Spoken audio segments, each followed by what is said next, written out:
वालेकुम dear students. आज का हमारा टॉपिक है motion of freely falling objects. ये हमारा सेकंड चैप्टर का लास्ट टॉपिक है।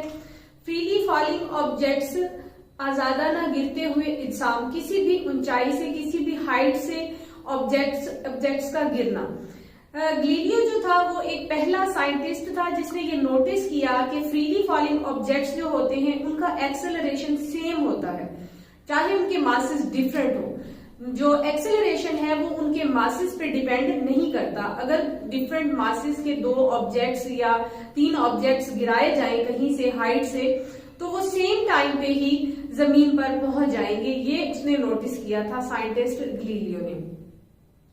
उसने एक जो एक्सपेरिमेंट किया था कि उसने दो ऑब्जेक्ट्स को लीनिंग टावर पीसा से नीचे गिराया और वो दोनों ऑब्जेक्ट्स जो थे वो सेम टाइम पे फ्रीली, यानी कि फ्रीली का मतलब ये है कि कोई भी हवा की फ्रिक्शन ना हो या कोई भी और फ्रिक्शन, कोई रुकावट उनके रास्ते में ना हो, वो फ्रीली नीचे गिर रहे हो, आजादाना नीचे गिर रहे हो।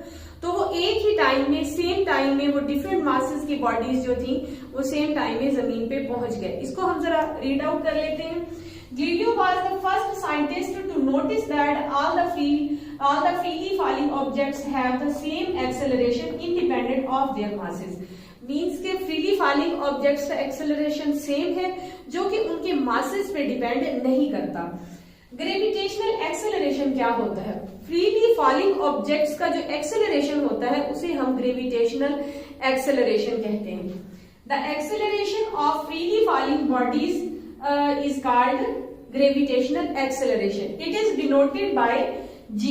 इसको g से जाहिर किया जाता है और इसकी वैल्यू है 10 मीटर पर सेकेंड स्क्वायर। ऑलमोस्ट इतनी ही है, अप्रोक्सीमेट वैल्यू है ये g की, और तमाम बॉडीज के लिए g की वैल्यू सेम ही रहेगी।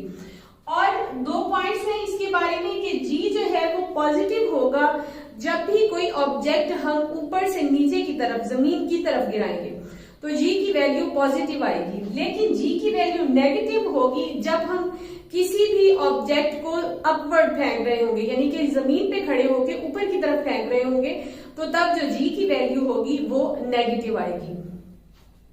हमने इक्वेशन ऑफ मोशंस पढ़ी है, लेकिन जब हम ग्रेविटी की बात करते हैं तो वहां पे थोड़ी सी हम चेंजेस कर देते हैं। जहां पे हमने एक्सेलरेशन लिखा था वहां हम ग्रेविटेशनल एक्सेलरेशन लिख देते हैं, और जहां हम डिस्टेंस की बात करते हैं वहां हम हाइट लिख देते हैं। तो अंडर द ग्रेविटी, तो इसके ग्रेविटी के अकॉर्डिंग जो है हम इक्वेशन ऑफ मोशन में थोड़ी सी चेंजेस करेंगे। हमारी जो फर्स्ट इक्वेशन ऑफ मोशन थी वो थी हमारे पास Vf is equal to Vi plus AT। अब यहाँ पे एक्सेलरेशन था तो अंडर ग्रेविटी हम इसको लिख देंगे Vf is equal to Vi plus GT। यहाँ पे हम एक्सेलरेशन की जगह ग्रेविटेशनल एक्सेलरेशन लिख देंगे। हमारी सेकेंड इक्वेशन है, हमने लिखा था S, यानी कि distance S is equal to VIT plus 1/2 AT square. अब यहाँ पे हम डिस्टेंस की जगह पे हाइट कर देंगे, क्योंकि हम ग्रेविटी की बात कर रहे हैं, इसलिए VIT प्लस 1/2 GT स्क्वायर। और हमारी थर्ड जो लास्ट इक्वेशन थी वो है हमारी 2AS is equal to VF square minus VI square.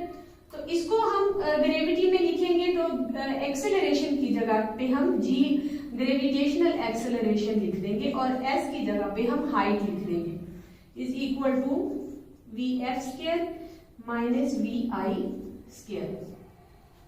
ये था हमारा आज का topic, the motion of free falling objects, आजादाना गिरते हुए इंसान की मोशन।